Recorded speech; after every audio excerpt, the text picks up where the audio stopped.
एक बार गौतम बुद्ध का एक अनुयायी जो कि सालों से गौतम बुद्ध के आश्रम में आ रहा था, वह उनके प्रवचन सुनता, आश्रम में ध्यान आदि करता और फिर चला जाता। लेकिन अचानक कुछ दिनों से उसने आश्रम में आना ही बंद कर दिया था। यह बात गौतम बुद्ध ने भी अनुभव की। एक दिन जब गौतम बुद्ध उस गांव से भिक्षा मांगकर वापस लौट रहे थे तो रास्ते में उस अनुयायी का घर भी पड़ा। बुद्ध उसके घर के अंदर चले गए। अंदर जाके देखा तो वह इंसान आंगन में बैठकर कुछ काम कर रहा था।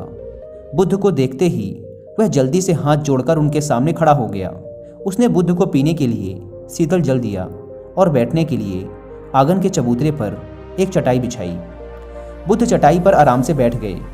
फिर बुद्ध ने उस अनुयायी से पूछा, तुम्हारे घर परिवार में सब कुछ ठीक तो है ना? अनुयायी बोला, हाँ भंते, सब ठीक है। बुद्ध ने पूछा, फिर तुमने आजकल आश्रम में आना क्यों छोड़ दिया? यह सुन वह अनुयायी थोड़ा सा शर्मिंदा होने लगा। फिर बोला, अब मैं आपको कैसे बताऊं बुद्ध? गौतम बुद्ध ने कहा, तुम निसंकोच कह सकते हो। अनुयायी ने कहा, मेरे वस्त्र बहुत ही पुराने हो चुके हैं, वे कई जगह से फट गए हैं, उनमें छेद निकल आए हैं, अब वो बिल्कुल भी पहनने लायक रहे ही नहीं। बुद्ध ने अनुयायी के वस्त्र देखे, वे सच में बहुत ही बुरी हालत में थे, जगह जगह से घिस चुके थे, कई सारे छेद थे उनमें। इसके बाद बुद्ध उठ खड़े हुए और मुस्कुराते हुए अनुयायी के कंधे पर हाथ रखकर बोले, चिंता मत करो, सब ठीक हो जाएगा। शाम के समय जब आश्रम से सभी अनुयायी बुद्ध के प्रवचन सुन घर वापस जा रहे थे तो बुद्ध ने अपने एक धनवान अनुयायी को रुकने के लिए कहा।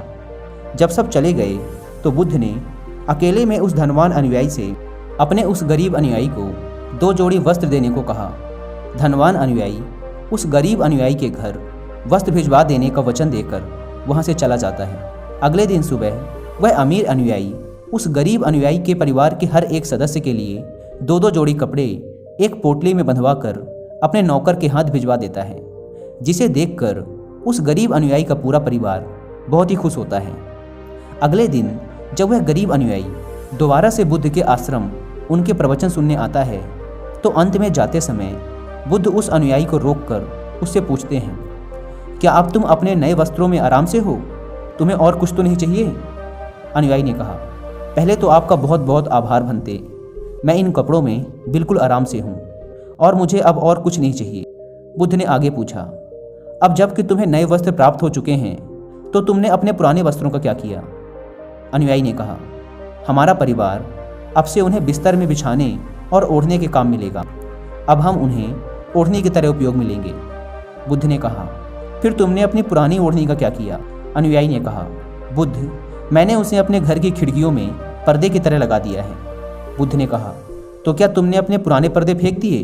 अनुयायी बोला, नहीं भंते, अब मैं उन पर्दों के छोटे छोटे टुकड़े करके उनका उपयोग रसोई में गर्म बर्तनों को उतारने और पकड़ने के लिए कर रहा हूँ। बुद्ध ने पूछा, तो फिर तुमने रसोई के पुराने कपड़ों का क्या किया? अनुयायी ने कहा, अब मैं उनका उपयोग घर में पोछा लगाने के लिए करूँगा। बुद्ध ने कहा, तो फिर तुम्हारे पुराने पोछे का क्या हुआ? अनुयायी ने कहा, बुद्ध, वो पुराना पोछा इतना तार तार हो चुका था कि अब उसका कुछ भी नहीं किया जा सकता था, इसलिए मैंने उस पोछे से एक एक धागा अलग करके दिए के लिए बातियाँ बना ली।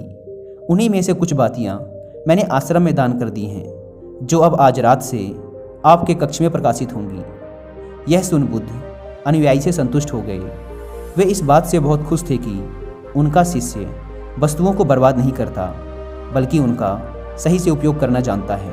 गौतम बुद्ध हमेशा अपने शिष्यों को बहुत ही कम चीज़ों के साथ जीवन निर्वाह करने की शिक्षा देते थे। साथ ही उनका ये भी मानना था कि यदि हमारे पास कुछ भी हमारी ज़रूरत से अधिक है तो हमें उसे दूसरे ज़रूरतमंद लोगों को दे देना चाहिए। काश हमारी आज की जनरेशन भी बुद्ध का ये संदेश समझ पाए। आज लगभग हर इंसान अपनी ज़रूरत से अधिक चीज़ें खरीद रहा है, केवल लोगों की देखा देखी में और दूसरों को शो ऑफ करने के चक्कर में। आजकल पुरानी चीज़ों को रीयूज़ करना तो दूर की बात है, हम लाई हुई नई चीज़ों को ही पूरी तरीके से यूज नहीं कर पाते। इसका एक कारण ये भी है कि आज की इस मॉडर्न दुनिया में हर रोज़ नई चीज़ें इन्वेंट हो रही हैं, जिससे बहुत ही जल्द चीज़ों का फैशन ख़त्म हो जाता है और दूसरी नई प्रकार की वस्तु चलन में आ जाती है। आजकल जब हम कोई फ़ोन या इलेक्ट्रॉनिक प्रोडक्ट लेते हैं तो उनमें कितने तरह के फंक्शन की जांच करते हैं, लेकिन एक सर्वे के अनुसार एक इंसान अपने फ़ोन के 60% फीचर्स कभी यूज ही नहीं करता या फिर बहुत ही कम बार उसे यूज करता है। यानी कि अगर वो फीचर्स ना भी होते तब भी उस इंसान का काम रुकने वाला नहीं था। पर ये तो है मानव निर्मित चीज़ों की बात, लेकिन समझदारी से यूज करने की सबसे ज़्यादा ज़रूरत हमारे प्राकृतिक संसाधनों जैसे पेट्रोलियम, नेचुरल गैस और कुछ बहुत ही महत्वपूर्ण चीज़ें जैसे पानी और बिजली को है। आज जब प्राकृतिक संसाधन दिन प्रतिदिन खत्म होते जा रहे हैं तो ऐसे में हमें भी पूरा प्रयास करना चाहिए कि चीज़ें कम से कम बर्बाद करें और अपने छोटे छोटे प्रयत्नों से इस पृथ्वी को सुरक्षित बनाकर रखें।